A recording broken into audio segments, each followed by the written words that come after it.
Top quality और consistent performance के लिए सिर्फ सिल्वर पंप नाम याद रखना।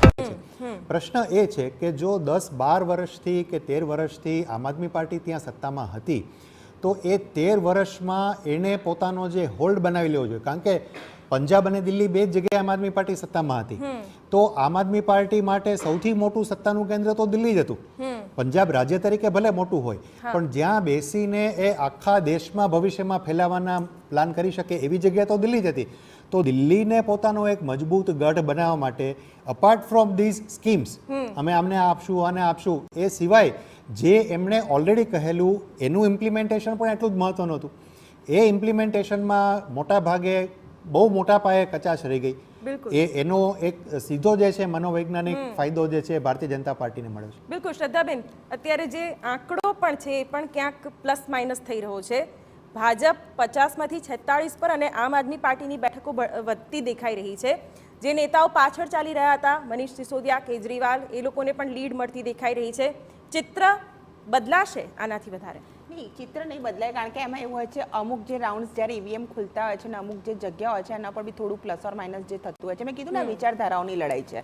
તમે વિરોધ પક્ષની વાત કરો છો તો દિલ્હીની સ્પેસિફિક વાત કરીએ તો 27 વર્ષથી ત્યાં ભારતીય જનતા પાર્ટીનો અત્યારે જે છે રિઝલ્ટ જે છે આવશે ને ભારતીય જનતા પાર્ટીના ત્યાં મુખ્યમંત્રી બેસે, પણ 27 વર્ષથી અમારા તમામ કાર્યકર્તા અને નેતાઓ ત્યાં વિરોધ પક્ષમાં મજબૂતીથી રહ્યા છે. ચાહે એ વખતે કોંગ્રેસની સરકાર હોય કે છેલ્લા 10 વર્ષથી ભ્રષ્ટાચાર યુક્ત જે છે અને જે પોતાની જાતને આમ આદમી કહી રહ્યા છે અને શીશ મહેલમાં રહેવા માટે ટેવાયેલા છે એવા જે મહારાજ છે અરવિંદ કેજરીવાલજી, એમની અગેન્સ્ટની જે એમની વિચારધારા છે અરાજકતાવાદી, એની સામેની જે લડાઈ હોય એ પણ અમારા કાર્યકર્તા અને નેતાઓએ ત્યાં વખત એક મજબૂત વિપક્ષની જેમ લડી છે. અને લોકોને તમે ત્યાં કહો છો ને પાણી કે ફ્રી આપવામાં આવે છે, ત્યાંના લોકોને પૂછી જો, પાણીનો કલર જ એકદમ ઢળો અને કાળો હોય છે. તમે જ્યારે ફ્રીની વાત કરો છો, જ્યારે તમે કહો છો બધું ફ્રી બીચ છે, રેવડી કલ્ચર છે, ત્યારે હું એ જ કહેવા માંગુ છું કે રેવડી કલ્ચરમાં પીવાનું પાણી એવું આપો કે જેમાં કોલેરા કે જોન્ડિસ થઈ જાય, સાથે સાથે તમે દારૂની બોટલ આપી દો અને દારૂ જેવા લીકર જેવું કૌભાંડ કરો. આખું જે યુવા ધન છે એને નશામાં તમે પોરવી દો. આ તો તમે ડાયરેક્ટ તમે ત્યાંના એજ્યુકેશન અને સંસ્કૃતિ ઉપર જ પ્રહાર કરી રહ્યા છો કે યુવા ધન આખું બરબાદ થઈ જાય. લોકોના ઘરમાં એમની માતા, બહેનો અને પત્નીઓની વેદના છે કે દારૂના લીધે ઘર ખરાબ થઈ રહ્યા છે.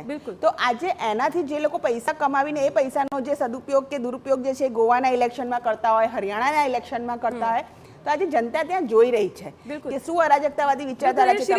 શિરીષભાઈ, આમાં અનસર્ટેનિટી પણ દિલ્હીમાં બહુ જ બધી જોવા મળી છે. લગભગ 150 દિવસ તો કેજરીવાલ લીકર પોલિસીના કૌભાંડના કેસમાં જેલમાં રહ્યા. એટલે ક્યાંક જે આમ આદમી પાર્ટીની જે પકડ હોવી જોઈએ, જે સંગઠન પર પકડ હોવી જોઈએ કે જનતા પર પકડ હોવી જોઈએ, એ પણ છૂટી ગયું અને પરિણામો કદાચ એનાથી પણ બદલાયા હોય એવું લાગી શકે.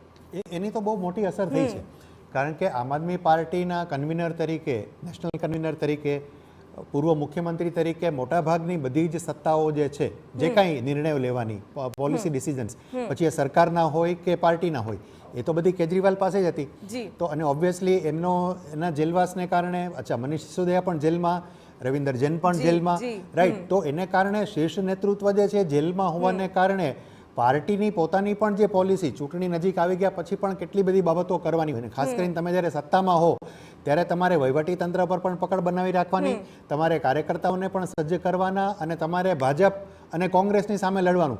આ બધી પરિસ્થિતિમાં આમ આદમી પાર્ટી જે છે એની પોતાની ભૂમિકા જે છે